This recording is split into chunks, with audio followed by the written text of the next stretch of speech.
சர்வதேச விண்வெளி நிலையத்தில் 9 மாதங்களாக சிக்கியிருக்கும் சுனிதா வில்லியம்ஸ் மார்ச் 20ஆம் தேதி திரும்பி வருகிறார்.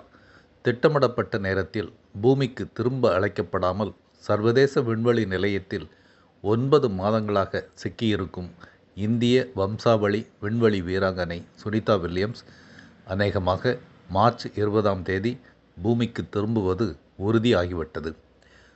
அவரை பத்திரமாக திரும்பி அழைத்து வர நாசா ஏவுதளத்திலிருந்து நேற்று விண்ணுக்கு புறப்பட்டது எலான் மஸ்கின் Falcon 9 rocket.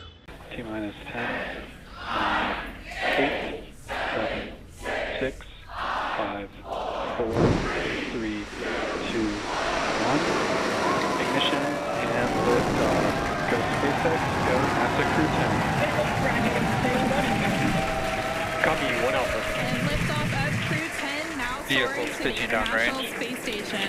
1.7 million pounds of thrust now propelling Falcon 9 and Falcon 9 rocket சுமந்து சென்ற ஸ்பேஸ் எக்ஸின் டிராகன் விண்கலத்தில் 4 புதிய விண்வெளி வீரர்கள் புறப்பட்டு சென்றனர்.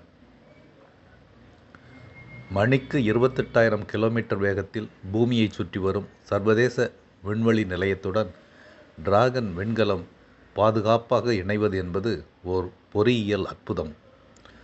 பூமியிலிருந்து 400 கிலோமீட்டர் உயரத்தில் மணிக்கு 28,000 கிலோமீட்டர் வேகத்தில் பறந்து கொண்டிருக்கும் சர்வதேச விண்வெளி நிலையத்தை நெருங்கிச் சென்று கவனமாக இணைந்தது டிராகன் விண்கலம்.